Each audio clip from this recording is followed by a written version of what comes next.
If a week ago someone had told Catherine that she would be in someone else's kitchen drinking tea with her husband's mistress, asking how she was doing and promising to help in any way she could, she would have laughed in that person's face and called him crazy.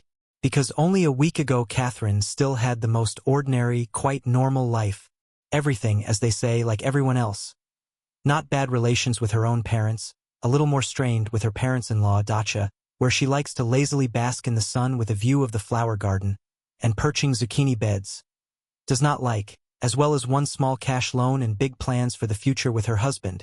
Oh yes, in this sudden, as snow on her head, fell on her present, Katia was ready with all the unspent maternal instinct of a woman who had never had children, to help take care of Kevin, the 5-year-old son of her husband's mistress, whom she gave birth. From Katia's husband. This is how bizarrely tangled life circumstances. And it all started trivially with an overturned cup of coffee. This mug was Catherine's favorite, bright turquoise color. The side was drawn a rabbit with the words, "I live beautifully and richly." This mug was given to her in honor of the end of the first session of a classmate, with whom they spent 4 years as best friends, and then she, classmate, went to another city to marry and generally live. Communication over time was reduced to the format where people just congratulate each other on New Year's Eve and birthday, but the mug, reminding of the carefree if compared to mature years' student era, remained. But, as it often happens with dishes, one day the mug went flying to the floor. The handle jingled, bounced off to the side. But, since this damage was the only one, Catherine did not throw out the mug, and asked his father to fix the handle with some superglue, continued to use it. Only, apparently, even the superglue had its limits because one day the mug, along with freshly brewed coffee, flew to the kitchen table. Catherine, aghast, rushed to pick up the spillage with a towel and was seriously afraid that she had ruined her husband's brand new smartphone. "Michael," she shouted. "I'm sorry. I accidentally." The other half did not answer. The husband was shaving and in general carefully tidying himself up in the bathroom after a dusty weekend in the country, and behind the noise of the water did not hear anything. "What is this?" Katia grumbled, poking at the screen of the gadget. "Does it work?" Actually, Katia was not in the habit of poking into her husband's phone. She reasoned that we were adults and independent individuals, we had a family, and therefore we had to trust each other. So what kind of petty checks could there be? Why, just now, when she was checking her smartphone, a window with correspondence suddenly opened on the screen. Katia didn't read it on purpose, just a glimpse, but what she saw, as they say, cut her eyes. And the thing was that a certain Marina wrote to her husband that she was waiting for him on Monday and after work to visit. She said that she would bake his favorite rastige, and also wrote that Kevin missed him and maybe they would finally go to the park on the merry-go-round. Catherine forgot how to breathe. Her heart froze and then beat hysterically. Who is that? And why is he talking to her husband like that? All you consciousness said, it's a classic scenario. The husband writes to his mistress. But who's Kevin? However, the mention of amusement rides hinted at the small age of this man, and therefore, in the bathroom the water subsided. Katia barely had time to put the smartphone on the table. Her husband came out.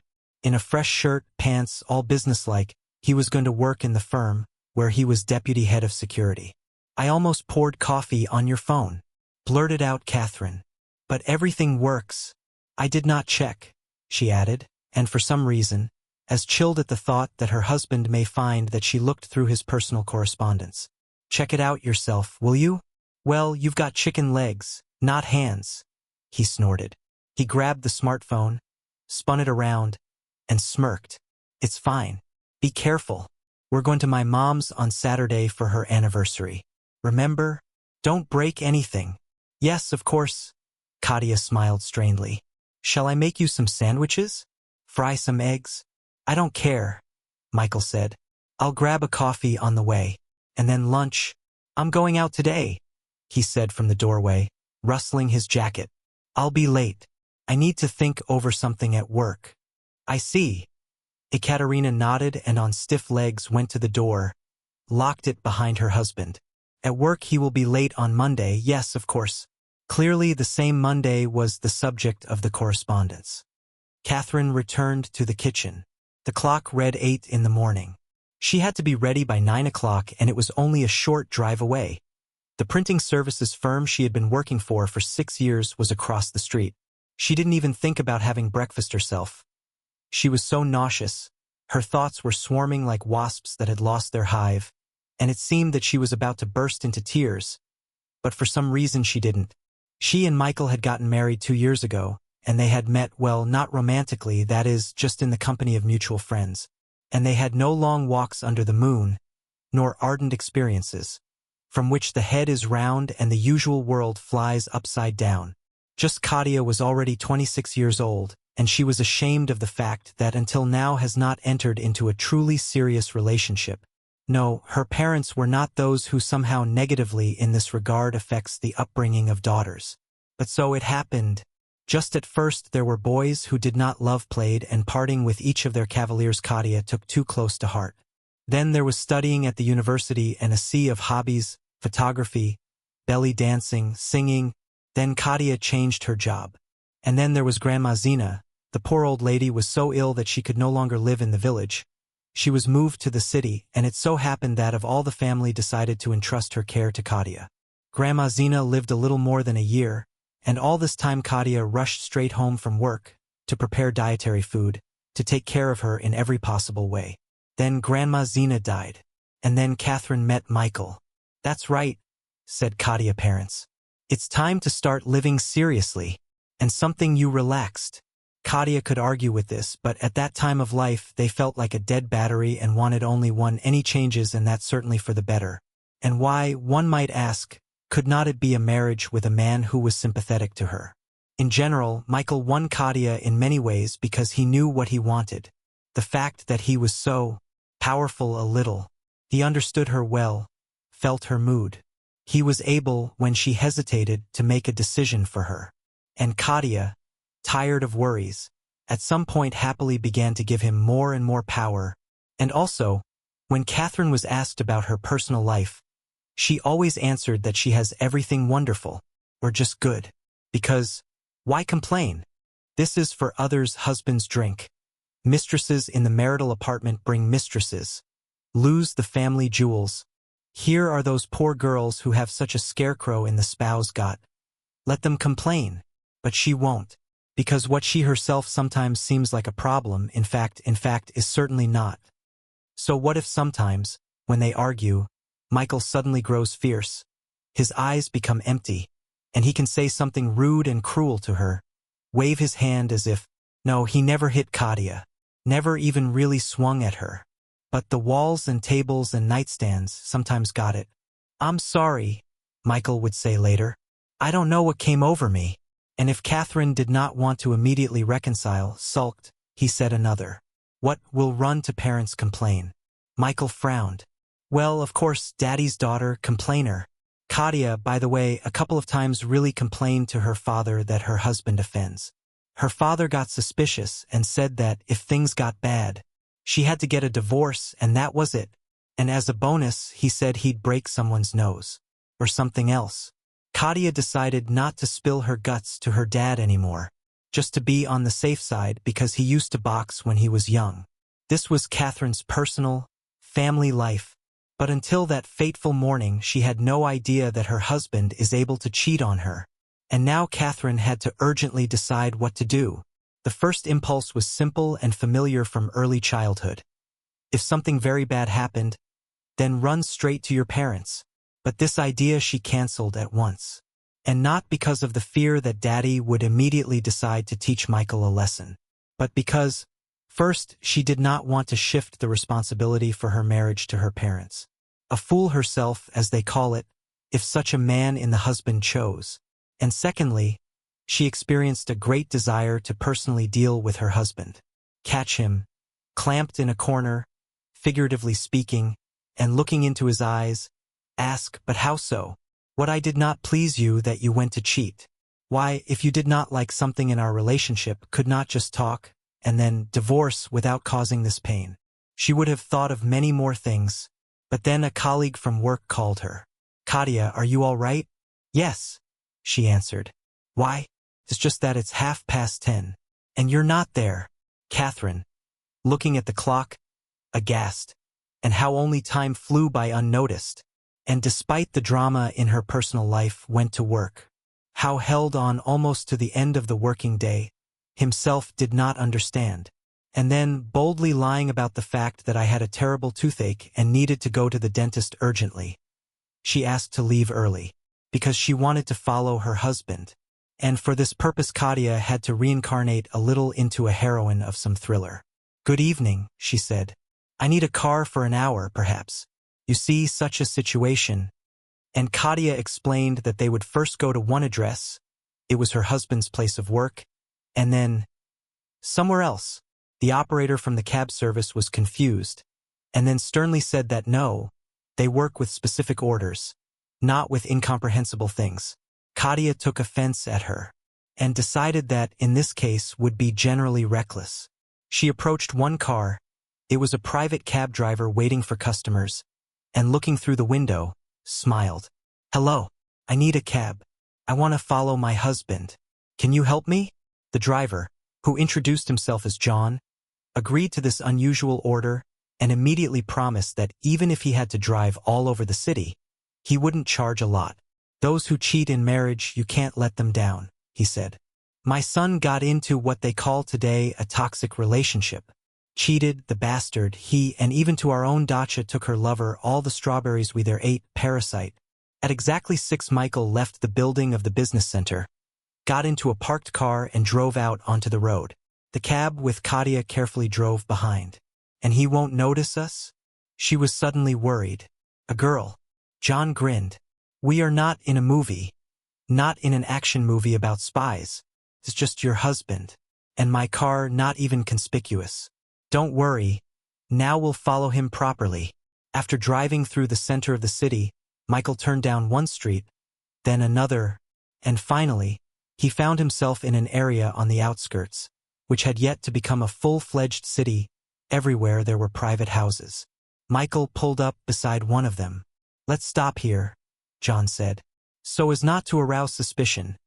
And he pulled up in front of a small store with a sign that said, "At home." "Thank you very much." Catherine went into her purse for cash. "Wait," stopped her cab driver. "And you that do not need to wait? If I leave, how will you get out of here? It's getting dark already." "Somehow," Katia replied. "By public transportation, for example." "As you wish, of course," said John. "But, in principle, I can wait. And don't be afraid. I won't charge you $1,000,000 for waiting." "Thank you," smiled shyly Katia. "But really, why do you consider that I'm interested in how the story ends, just because I sympathize purely humanly?" The man smiled back. "I'm telling you, my family has been through all this filth." Katia agreed to let him wait for her. She got out of the car and quietly walked toward the house where her husband had disappeared 5 minutes earlier. "What am I supposed to do now?" she pondered. "Open the door with my foot and demand an explanation? Wait for him to come out and demand an explanation? Or maybe it's not too late to go back and then quietly file for divorce?" No, Katia immediately said to herself, that would not do. I must see everything with my own eyes. Otherwise I won't be able to break with everything and start all over again. And I, she thought, was certainly lucky in this unhappy situation. Lucky that my husband's mistress lived in a private house with one side facing the street. Not in an apartment building or in a house in the middle of a plot of land behind a fence. And there were no curtains on one of the windows, only a thin tulle. And what's more, the vent was ajar. Holding her breath, Catherine looked through the window. She saw a modestly furnished, but clean, it seems, room. Michael was there. Standing and gesticulating vigorously, he spoke. He was angry, and in front of him, bowed down, stood a young woman, the same Marina.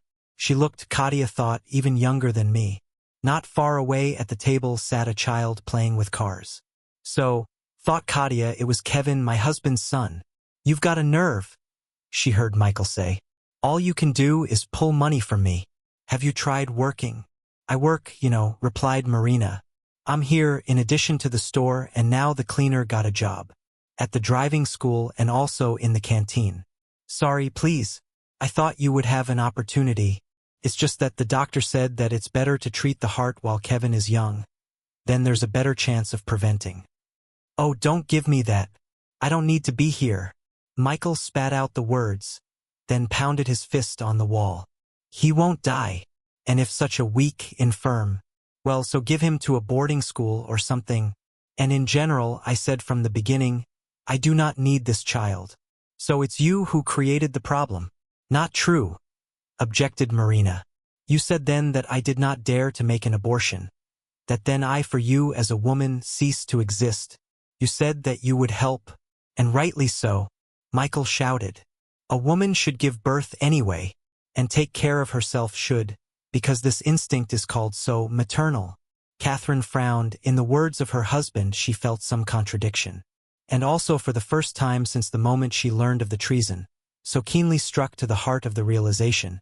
It turns out that he was courting her, called her to marry and promised a happy family life even when he had a son from another woman. And by all appearances, he had not forgotten her all these years. How is it possible to live a lie for so long? How could he not be disgusted? The conflict in the house meanwhile was growing.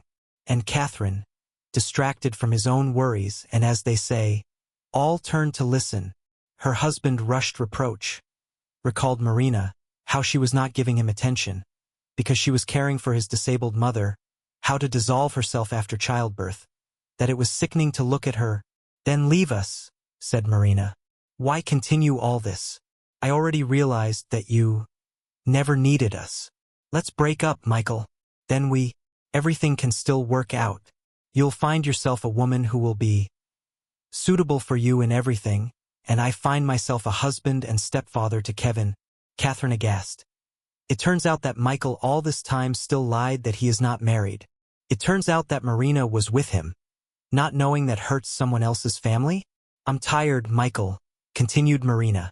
You come when you want. Do not appear at us for months. I miss you, Dad. The boy turned from the table. Daddy, don't you love me and Mommy at all? There would be something to love, growled Michael, and Kadia's heart squeezed. How can you say such cruel words to your own child? You're stupid. You haven't even learned to read properly yet. Your mother, of course, it seems, does not deal with you at all. Or maybe you're just not my son at all. Kevin sobbed. Marina rushed to her son, hugged him. Go away. Please, Michael. Don't have a scandal today. I'm tired, and so more. Cannot go on. If we can't be a normal family, if you don't feel sorry for your son, then Michael jumped up to her and yanked her arm so hard that she yelped in pain. Shut your mouth. What else did you think up? The kid will not have a stepfather, and you another man. Okay. I'd rather kill you myself. Or maybe, Michael grabbed Marina by the hair. Ah, I see what you started. Apparently already found someone, right? And who? Who is it? Michael, don't. Please, stop. You're scaring your son. Kevin, honey. Her voice was shaking, but she was doing the best she could. Go to the kitchen, take some candy, play there. Okay? No, let him stay here. Michael grinned wickedly. That'll teach him a lesson about pissing off his father. And the next moment his free hand flew up, formed into a fist and collapsed. Catherine did not even think. Acted as if on instinct, rushed to the front door of the house and screamed, began to knock and kick. Open up. Open up now. Michael, don't you dare. Everything went quiet in the house. Voices were heard, and then the door opened. And seeing her husband up close, Catherine realized what else she thought strange. He managed to somehow drink on the way here. And before that, Kadia thought that her husband used only moderately and on holidays. Michael was surprised. What are you doing here? Ah, he grinned. You followed me. Well, are you satisfied? Do you want to see how we live here? Michael. Behind his back appeared Marina crying. Who is it? No one. My wife. Both women met their gazes. For a few minutes there was silence. Catherine felt strange. It seemed to her that she should see in Marina separated. A woman because of whom she failed to create a strong family happiness. But right now she saw in her only an unfortunate victim of circumstances and deception of a monster, who used to hide under the mask of a decent person. She saw her mother in front of her, in fact, a single mother, because Kadia had already realized that Michael was no father at all. Hello, Katia said. Yes, I was watching. And I've been watching. And now I'm divorcing him. She exhaled and added firmly. And you're right to break up with him. Because he's a bitch. What? Michael's eyes widened. Oh, you. Shut your mouth. I'll get you. He, though he was drunk, but was strong and Katia could have been hurt. But then Michael from her and Marina literally threw aside. It was John. It turned out that he was not only waiting for Katia in the car, but then, watching her, decided at some point to approach and as it turned out, in time to do it. Michael wasn't hurt badly, but he crumpled into the fallen leaves, floundering, cursing drunkenly. Who the hell are you? He shrieked. Just a cab driver. And the one who will count your ribs if you don't get out of here right now. John covered the two women with himself. Michael stood up and looked at the little group with a dark, hard look. That's it then, he snorted. Yes, you know what I'll do, he exclaimed. He opened his mouth, then closed it, hummed, and yes, he looked angry, but it was also felt that he was not ready to confront the unexpected intercessor. Michael. Katia, of course, did not feel anything good for him, but she could not and silently watch how drunken husband gets behind the wheel. You can't drive in such a state. I agree, said John.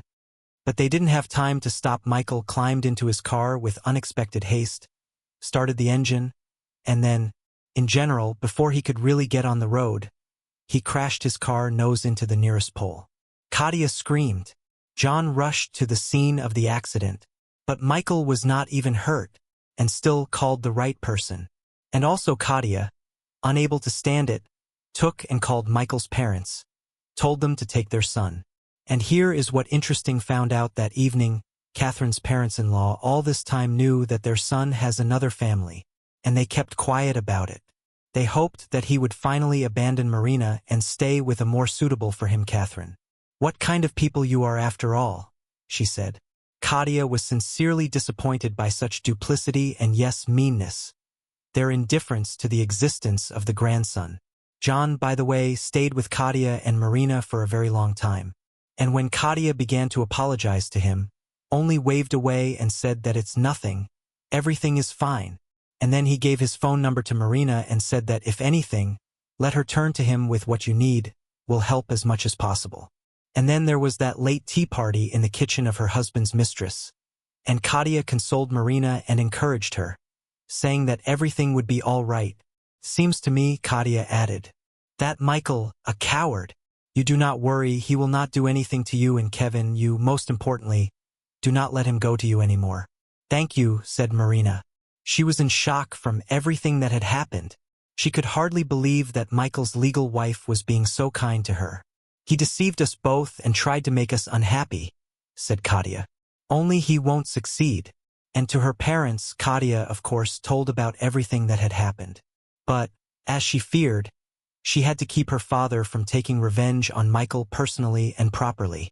And then, it so happened that the story of his adventures and deceit spread among acquaintances. And yes, there were those who were ready to defend the man, justifying him in every possible way. But most people from Catherine's entourage were agreed that Michael for so many years behaved just disgusting. And of course, Katia was not obliged to continue to maintain a relationship with Marina. But the young women became friends and often met. And then one day Marina shared the news with Katia. It turned out that in her life there was a man, and although they were acquainted only a little, with him everything was serious. Who is it? Katia asked with sincere joy for her friend. His name is Victor, it's John's son, answered Marina. And the thing was that the cab driver told about this family drama of his casual acquaintances to his family, and then suddenly decided that maybe he should try to get acquainted Marina and his son, who has been divorced for almost 2 years and still lonely. John, by the way, has repeatedly taken Marina, where she needed and did not take her money for it. Just cannot believe that everything can end so well, said Marina. Is it really possible? Why not? Katia shrugged her shoulders. It's life. They talked some more about the fact that Kevin's heart was better, according to the results of examinations. The money for the boys' treatment, by the way, Marina was helped by Katia's family, and as for Michael, well, he even left town somewhere, Lastly promised that he will be well settled in life and alimony will not pay for anything. Everything will be all right, said Katia. He'll get a boomerang for everything he's done. Do you believe that? Maybe, said Catherine thoughtfully. After all, if everything in the lives of normal people can change for the better, then maybe something should be the same justice to change in the lives of those people who are normal and good cannot be called normal and good. They both wanted to believe it very much. A few months later Katia attended the wedding of Victor and Marina. In her life has not yet appeared a new man, but Catherine was not particularly worried about it.